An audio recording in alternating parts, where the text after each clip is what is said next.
I'm L.A. Marzulli, the host of Supernatural Confrontations. It's our brand new show right here on our YouTube channel. We'll still continue on the trail of the Nephilim as well as Politics, Prophecy, and a Supernatural Report, but that's over on Rumble. This is a new show, and I think we've hit a nerve with Supernatural Confrontations. The reason why we had Karen on last week, who talked about a dark hooded figure, and we had, I think, upwards of 27,000 views on that, which is incredible. We also did something on hybrids, a show on hybrids, again, another Zoom call, which I think we're up to like 47,000 views. Obviously, we've hit a nerve. What I love about the show is that this is a platform.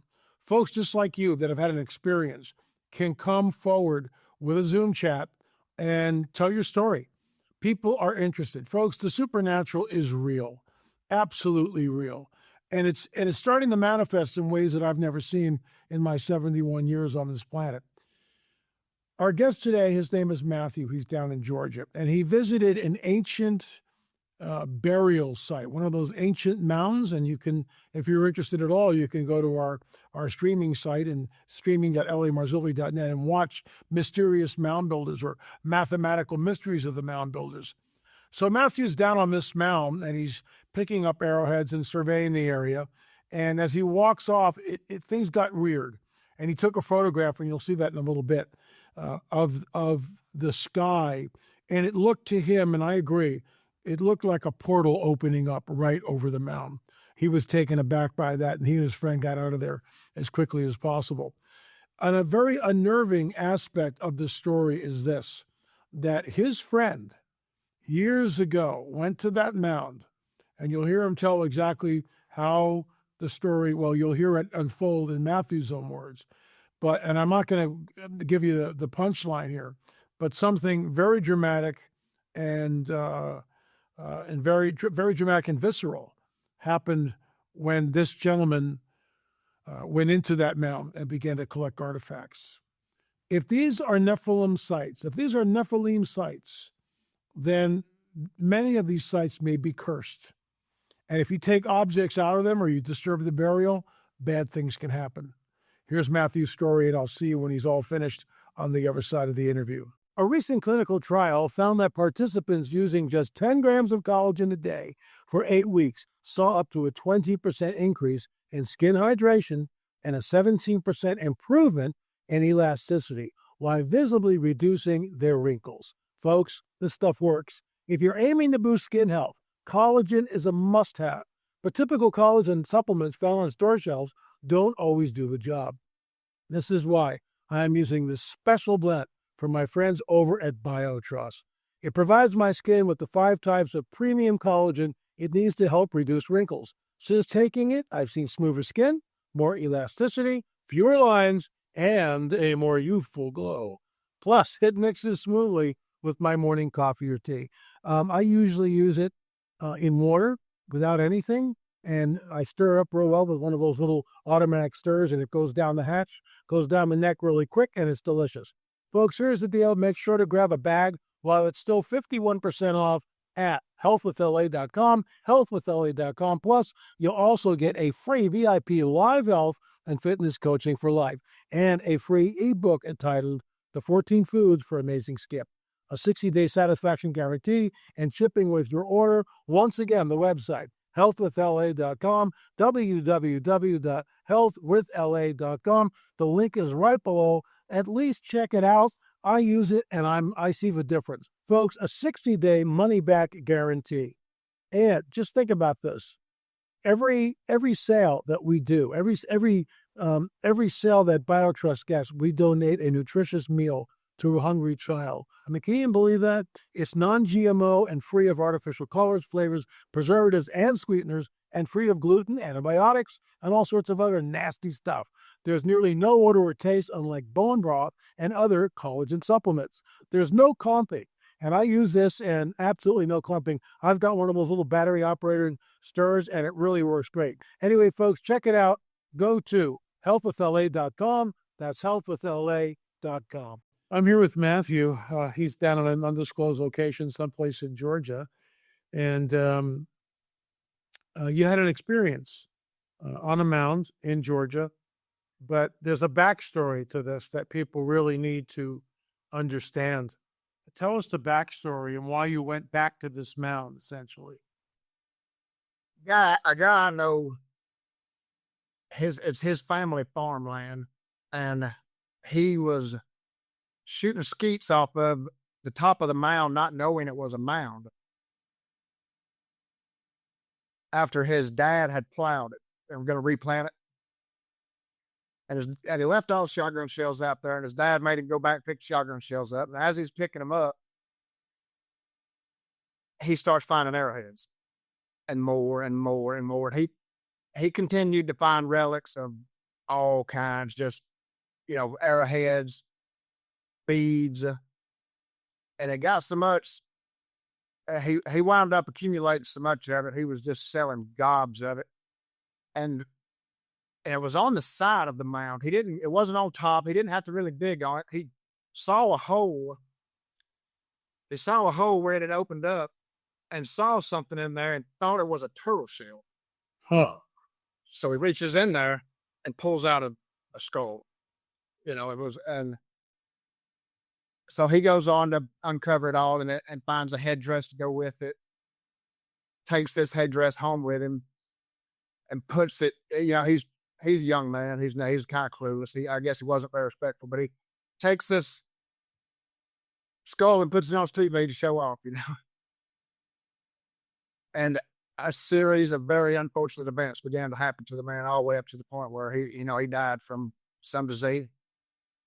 He wound up getting MRSA, all in a period of about 3 months at the max. Wow. Things began to get so bad for him that he took that skull back out there and put it back on the mound. And the point that happened there was he said he had a dream. I told you this earlier. You want me to tell that? Absolutely, please do. He said he had a dream, like a very vivid dream, where what he said was an Indian squaw or an Indian princess of some kind with a decomposing look, like she was decomposing, came into his bedroom at night and had sex with him. And he was completely helpless, like he couldn't move. He was awake, but he couldn't move, couldn't speak, nothing. He was just frozen in time, And he said that stuck with him so bad. He knew that, he'd never had dreams like that before. Nothing like that before. He kind of put two and two together and wound up taking it back out there. And so I hear this story. He tells me about it. So I go out there looking for arrowheads after his dad plowed it up later. And as I'm leaving, I look up to the sky and see that picture I showed you, and it was just mind blowing. I was glad the picture came through. I was worried about that because you really can't appreciate it unless you see it. But it was crazy. It was something else. It looked like a portal opening in the sky, but I don't know. I thought it's the most massive Indian mound I've ever seen. Now, I guarantee it's the size of a dozen large houses. It's just, I wrote the coordinates down. I wanted you to pull it up. I'll show you later and you can pull it up on Google Earth and see it, get a feel for it yourself. So let me answer something. When you're, this man who took the skull, he obviously started getting supernatural occurrences. We have a good friend of ours. His name is Don. And we opened up a mound on his property. We never found a burial. But it's interesting how we went down into the mound. The mound was probably at one time, probably 10 feet above ground level. And over a period of, let's say, a couple of thousand years, it's disintegrated just basically from erosion and everything else. So when we got there, and we were sort of cavalier, and this was the very first mound I've ever dug into. And we have another mound we can dig into, or a burial site. We won't do it unless we get marching orders from the Lord. And what's interesting is Don came down after we got down to ground level, we stopped for some reason. We never went below ground level. We just stopped doing it. And if there's a burial there, it's below ground level. All that to say, right after that, Don began this slow decline, health-wise. and he took artifacts. The artifacts are in his house. So the similarity between the stories is incredible. Don was rushed to the hospital several days ago. It's the 29th of April. This is like on the 27th. He was rushed to the hospital and, not sort of unresponsive. And he had lots of fluid in his lungs. He's had toes amputated, part of his finger amputated. It's this long, slow decline, very similar, except it's been some years. With your friend, it was like, what, 3 months, you said? 3 months. Perfectly healthy young man. It was just a series of events that happened that all the way up to his death.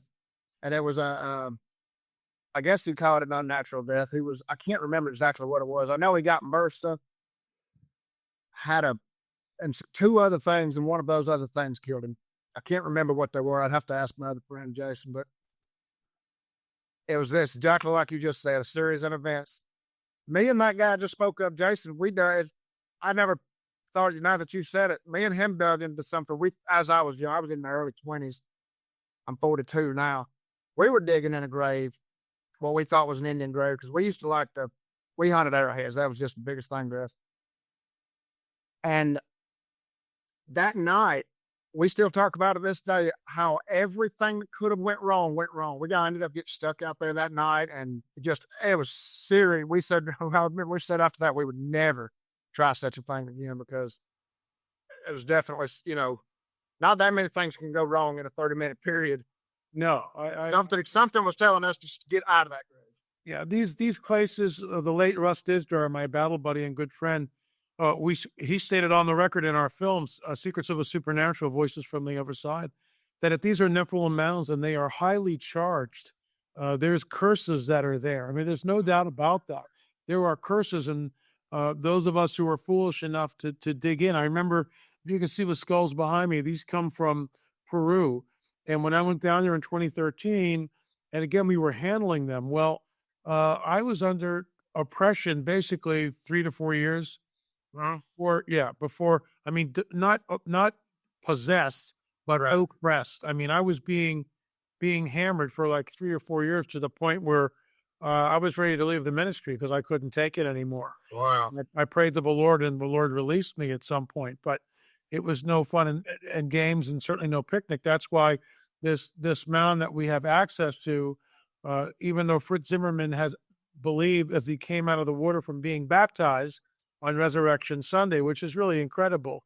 And Fritz is in his 50s now, moving into his 60s, I think. And so he got baptized, and he loves the Lord and all that. And as he was coming up, his whole body was just like tingling, and the Lord spoke to him and said, "Continue." So we're not sure what that means. Does it mean just continuing the research in general, or does it mean that we can dig into this mound? So you can see I'm being really extremely cautious before we do anything, because we believe that there's a burial there. We believe there's a burial. Fully understand too.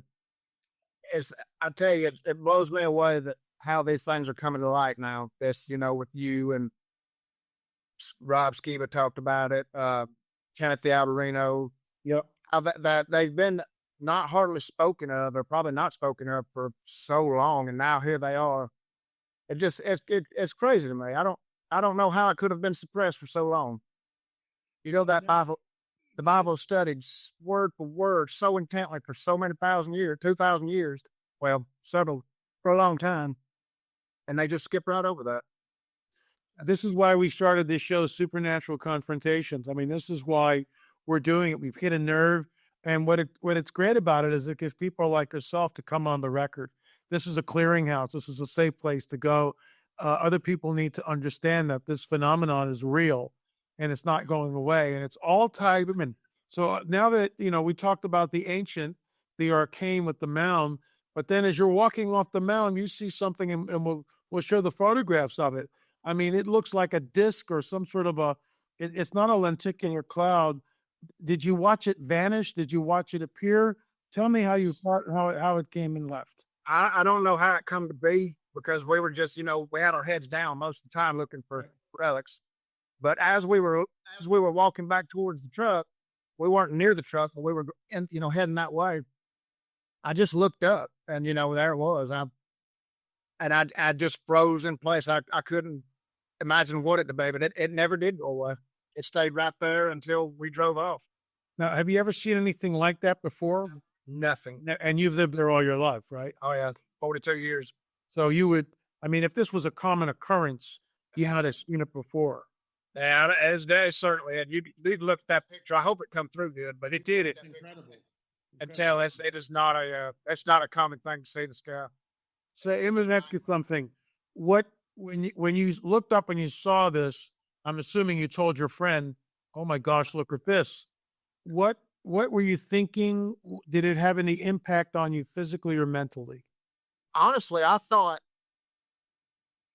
because to me it looked like a portal because of I don't know. I guess I just always dreamed that's what one would look like if I actually saw one.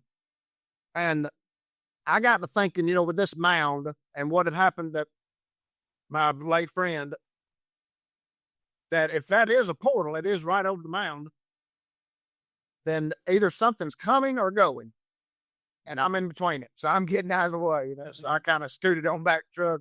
I froze in place for a minute till that come through my head. But then, when it did, I kind of got an uneasy feeling. At first I was there at total amazement. But as I processed it, realized where I'm at, what it looks like, and I said, yeah, I don't want to be between it and this mound. So let me ask you this, Matthew. Are you sure you didn't have any missing time? I mean, there's not not that I'm aware of. I don't know. I had nothing really come to be, but I can't think of anything like that. I wished I had an event where something like that, but I guess not. It was just to look at it because I really did stick around long enough to process what I'm looking at, and then I kind of, if I had seen it over my house, I could have stayed with it a little longer, but it was where I was at and what I didn't want to be between the two. What about sound? Were there any weird sounds going on when you saw it that you can recollect? No, not that I can think of. Okay. But I'd say the truth. If it was thundering, I couldn't hear it because I built houses and I can't hardly hear nothing. So that's not really unheard of. The fact that I didn't hear anything, I can't even hear thunder most of the time. Okay. Any closing thoughts before I let you go? And thank you for coming on the record. We really appreciate it. No, I was just glad to hear from you, man. I've really enjoyed your work. I really have. It's really flipped my world upside down, man. And it brings so many things together between you and a couple other, Missler and Alberino. Y'all really, really brought a lot of stuff to light. And that's why we're doing the show. I'm so glad, man. Somebody needs to be telling the world. Y'all are doing a great job of it. Thank you, Matthew. Glory to the King. It's all him. But thanks for coming on the record. We really appreciate it. Thank you. Absolutely. LA, you have a wonderful day, man. Yes, sir. You too. Robin joins us here today, and she had an encounter, which I think you'll find absolutely fascinating. And I'm going to do some research on this. I'm actually going to try to find out, and if any of you web spiders out there want to do that for me, that would really be great. But I'm going to find out who actually manufactures the Ouija board, and I'm going to try to talk to a salesperson or executive. Why are you guys making this stuff? Because it's everywhere, and people buy them innocently, and then all sorts of crazy stuff happens. Here's Robin's testimony. I'll see you on the other side of the interview. Folks, our guest today is Robin, and I just applaud her for her courage and her ability to articulate events that happened literally decades ago. A very similar in the sense that when I was playing with that particular item, we'll get into that in just a little bit, and maybe I'll share that at the end because I had a very chilling experience. But Robin, first of all, thanks for coming on the record. I appreciate your boldness and your courage. Once again, folks, if you've got a supernatural confrontation, it's supernatural at lamarzulli.net, supernatural at lamarzulli.net. John Adam Hicks is our producer, so he will contact you with an email and we'll get you on. We're getting up to speed. But Robin, thanks so much once again for taking the time off. Something happened to you when you're about 18. Tell us the story, please. Okay, well, a friend of mine and I were in my room playing with a Ouija board.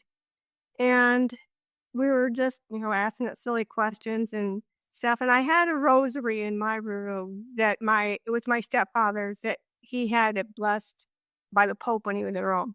So we just thinking, well, I wonder what would happen if we laid this rosary across the Ouija board. So we did it, and the indicator just like flew out of our hands and knocked this rosary right off the board. Let me stop you right there. So for those who don't know, it's called, I think, a planchette. It's like a triangular shape. Yeah, it almost looks heart shaped. Yeah. Yeah, like a planchette, heart shape. And you put your hands on it, 2 or 3 people, and and the thing starts to move on its own. Right. Because you're contacting a familiar spirit. So when you laid your hands on this, it just flew. Is that Yeah. describe? But you weren't even touch it. It just flew on its own. It just zoomed and just knocked it. So you It's flying. No. We had been touching it before we laid the rosary on it, and it was going around. I guess it was just we were just asking it silly questions. But that particular question, we barely had our hands on it, and that thing just flew off all about. We weren't even touching it, and we were just looking at each other like, what was that? Wow. So pick up the story from there. Then what happens? So we picked up the indicator again, and we stuck it back on the board, and we put our hands on it, and it started spelling out really quickly. And usually they kind of meanders and takes its time. But this was spelling it out really quickly, and it said, "I'm going to kill you." And we're like, okay, we're done with this. So we didn't want to play with it anymore, and I just left it on the desk in my room.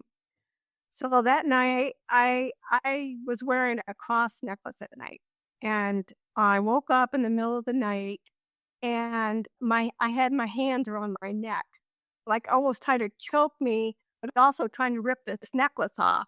And I was like sat straight up in bed because I was scared. So this was not a dream. And I looked up, and I had this picture on my wall. And I don't know if you can see it. There's like 2 little lion cubs. Yep, I can see it. Yeah. And when I looked at these, their eyes were glowing red, and their teeth were showing. They were just like snarling in these red eyes. And then I noticed some movement down on the floor. And I had an Eeyore donkey that I had gotten from Disneyland, and its head was moving from side to side like this, and it was showing its teeth. And I just ran out of my room. I was scared to death. And my mother was up. She always stayed up late reading. And she's like, "What's the matter with you? You look like you've seen a ghost." So I told her what happened. And so she walked back into my room with me, and she saw the Ouija board. And my mom never liked Ouija boards. And I don't know why she let me have it. Or maybe she didn't even know I had it. I don't know. You can buy them so easily in a toy store. Yeah. And so she said, "We got to burn this. We got to take this outside and break it and burn it." And we did. Took it up and broke it and burned it. And, nothing like that ever happened again. But, they open doors, they open portals or something, and they should not be played with. It's not a game. It's not funny. It's just, I just want everybody to know you should not be playing with these things because they're dangerous. And I completely concur. I'll share the only time I used a Ouija board that I can remember anyway. I was about 18 years old. So there was a house that was near the high school where I attended. I'll just leave it at that. I don't want to use the people's name. And so we would congregate. All of us would just kind of go over there. We had a little club called the Free Idea. We were a bunch of hippies, running around. It's circa 1969. Give you an idea of the flavor. And we were up in one of the bedrooms, and it was Mike, Cliff, and me, the 3 of us. And the wall was right next to us like this. So as I recollect, I was here looking at the wall, and then Cliff and Michael were sitting across from each other. So the desk was pulled right up to the wall. Ouija board, and we're just goofing around like you were. And we're, who are you? And it spells out Astaroth, which of course is a demon god. Astaroth. It's in the Bible. I didn't know that at the time. I had no idea. And in front of me on the wall, begins this black hole. The wall's just painted white. It's a plaster wall. All of a sudden, this black hole begins to appear. I go, oh my gosh, what's that? Cliff and Mike look at it. We take the board, we throw it up in the air and run out of the room. Kind of like you guys, you did. And that was the end of it. I don't know. I don't think we burned it, but I never touched one again. And, to your point, why do they sell them? In fact, what I'm going to try to do a follow-up on this. I'm going to see if I can get a PR person, whoever makes these things at Milton Bradley or whatever. Why are you doing this? Why are you guys doing this? What's the point? There's obviously an agenda here, because you had a very supernatural confrontation. I had a supernatural confrontation, and I've talked to other people who have used them, and it's mediumship. It's real. There's no doubt about it. Robin, thanks so much. I'll give you the last word. Go ahead. I was just going to say, I remember also in high school that I was reading The Exorcist. And in the back, it said that was a true story. And it started with in Washington, D.C., with some boy that was playing. He was like, his family was always really busy. He didn't have much time for it. And he was down there playing with the Ouija board. And I think that's what started that whole thing, opened up a whole big door for him, too. I love it. It's agree with you more. Folks, the supernatural world is real. If you have a supernatural confrontation, shoot me an email, supernatural@lamarzulli.net. John Adam Hicks is our new line producer. So he's producing the show. He's contacting people, setting up the interviews. So we thank him. We thank all of you for watching. Hit the subscribe button. And Robin, thanks so much for being bold, courageous, and coming on the record. I appreciate it. Oh, you're welcome. Thank you. Thank you so much. I'm here with a fan of the show. His name is Lee, in an undisclosed location someplace. And Lee, thanks so much for coming on the record. We appreciate it. Folks, we're really hitting a nerve with the show Supernatural Confrontation, because what we do is we open the doors and people begin to tell their stories. Some of these folks who have come on the record have never told anybody or kept it hidden down for 10, 20, 30 years, maybe even longer in some cases. And what's great about this is it gives normal folks like me and you a platform just to come on and talk and discuss. The supernatural world is real. And too often in our modern day church, it's all happy smiles and all this stuff. Meanwhile, there's maybe 30, 35% of the people sitting in your pews right now, pastors, if you're watching this, who have had encounters, sleep paralysis, encounters with angelic entities, demons. They've been abducted, they've been taken, they've had an encounter with a UFO, a gray, whatever it is. And so that's why supernatural confrontation, that's why we're here. The Lord has redirected our steps. It's a brand new show, and my inbox is filled with people telling their stories, and we try to get to as many people as we can. It's Monday, Wednesday, and Friday right here on YouTube, Supernatural Confrontations. If you have an encounter, a confrontation, shoot me an email, la@lamarzulli.net. Lee, thanks so much for joining us. And, I read your account, and I've been in New Orleans. We talked a little bit before we started, hit the record button. And I couldn't get out of that town fast enough. It is a very dark, foreboding place. But give us the backstory. What happened? How old were you when you were there, and what happened? Well, this was the casino opening up there, and I was doing a side job helping train a graveyard. And this was around 99, 2000, little while before 9/11. And it was, I was working nights, and I worked for a week or so, and then I had a day off. And I thought, well, I'm going to do the tourist thing. I went to the Fence border and walked around, saw all the different things, and it was quite interesting. I'd heard of a famous pirate, I don't remember his name, that had a bar down at the end of Bourbon Street, and it was supposed to be over 200 years old. So I'm into history, so I walked down there to check it out. Yeah, it was a really old building. There wasn't much to see, and it was a bar. Okay, it was no big deal. But on the way back, this is when it got really weird. I went to, I don't know, block and a half. It was before all the big businesses, and there was a shop, and it said voodoo shop. And if I didn't know what was going to happen, I probably would have prayed before going in there. But I had no idea what was going to happen. I was just plain tourist. I walked in the door. When I first walked in, I looked around, and there was all kinds of voodoo garb. And I thought, well, this is weird and interesting. And I made another step forward. And about that time across the room, I could see a doorway, a table, and a round sphere looking, I forget what they call it. A crystal ball. Crystal ball. No. Right. And when I noticed this, I felt like there was something there, but it was almost pushing on me. It was in front of me, and at least at the beginning. And I thought, well, that's strange. I just kind of walked forward, and by the second step, I felt so much pressure. I felt so overwhelmed, and I almost felt sick. So I decided I was going to leave, and I didn't run. I just walked slowly to the door casually, but I kept feeling this presence. It was heavier. It was heavy the whole time. I got to the door, opened the door, and I'm thinking as I walk out that this is going to be over. And it wasn't. I was and on the sidewalk, and I still felt it. I started walking across the street, still felt it. I was at least halfway across the street, and whatever it was, this entity, this evil demon, whatever it was, pushed me. And I staggered as I turned around and looked. Of course, I couldn't see anything. There was nobody around close enough to be pushing me. Yeah, it was quite an experience. It was. I've had some other supernatural experiences, but that was the most intense, upfront, in person.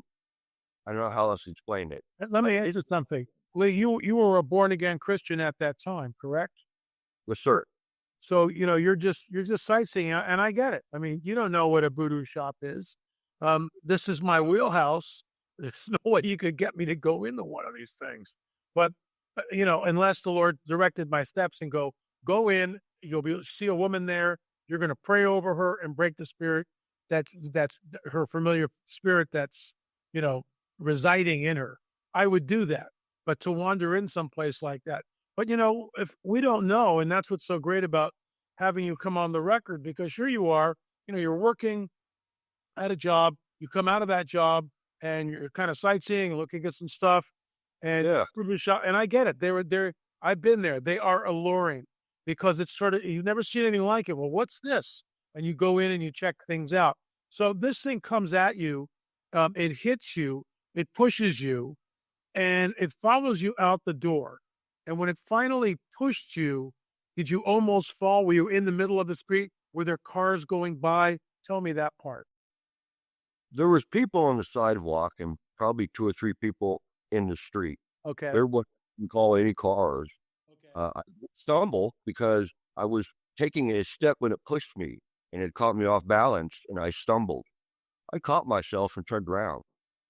I knew right then it was an evil entity, and I knew that what got me is when I went in there, I wasn't in there moments, and this entity knew that I was a believer.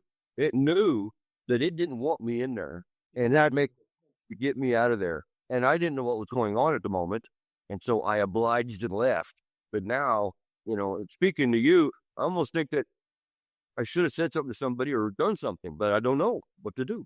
And so it's real, and I thank you for letting me share it. Well, I just thank you for coming on the record, and people need to understand that the supernatural is real.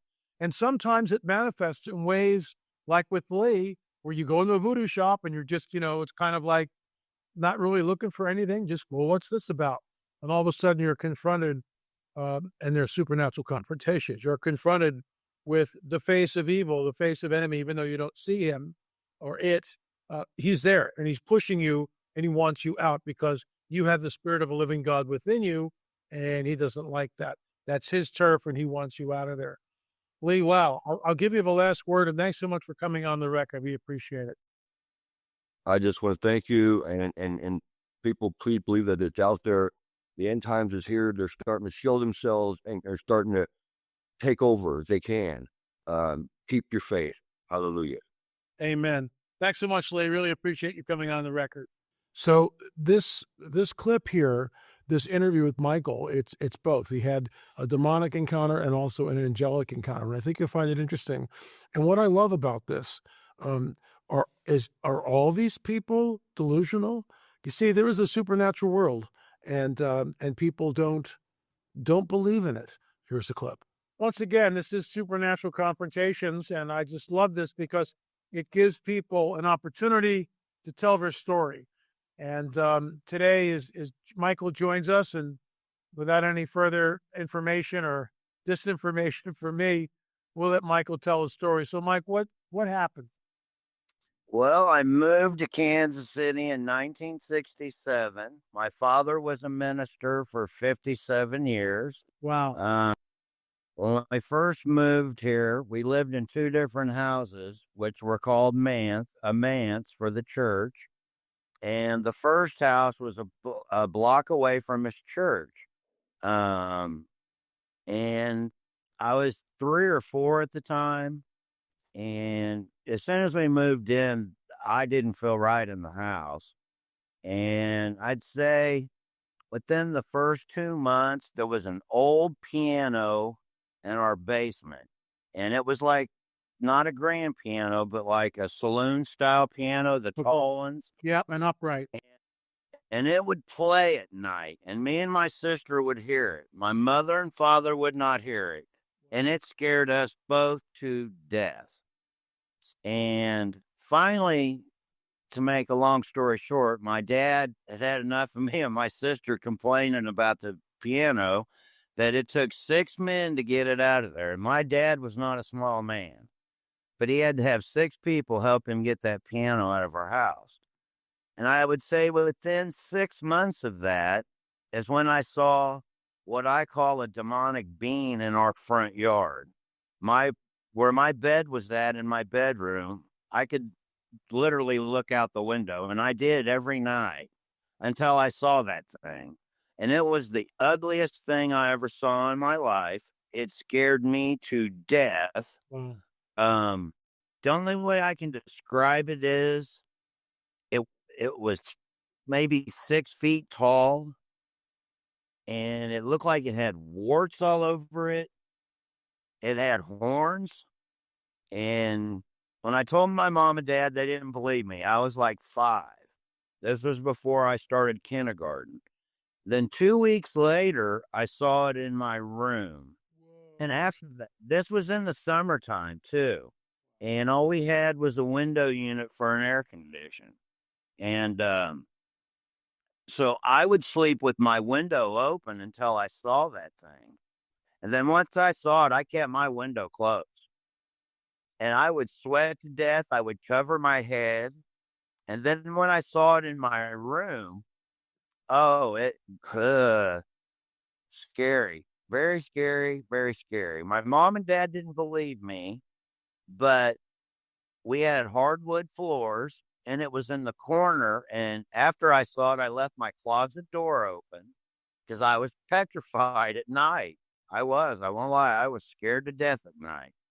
And, but in the corner, there was some dust and it left a footprint and it had 3 toes. Wow.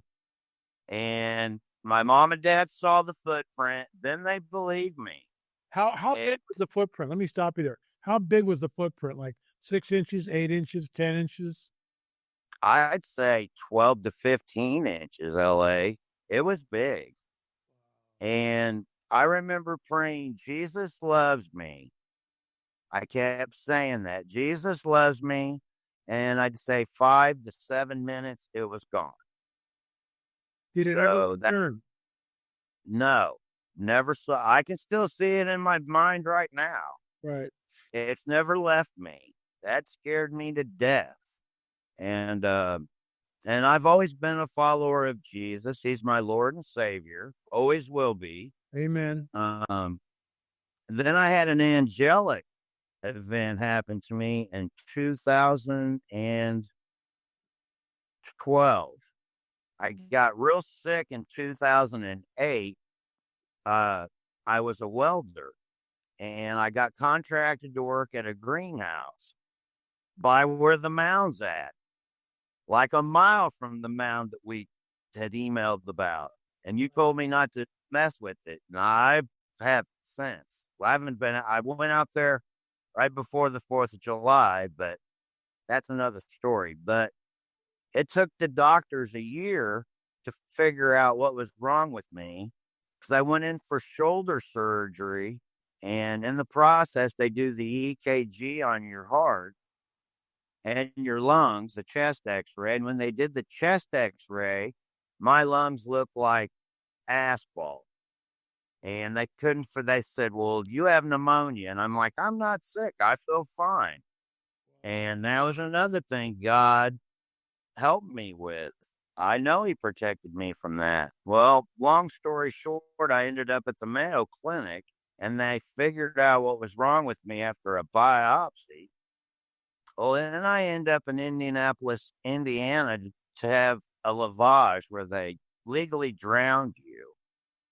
The first surgery went fine. They can't do both lungs on the same day. I had to wait 7 days in between surgeries. My son and my sister went with me, and they had to leave after 7 days. I was there, I think, for 15 or 17 days total. Okay. So the last 8 days, I was there by myself.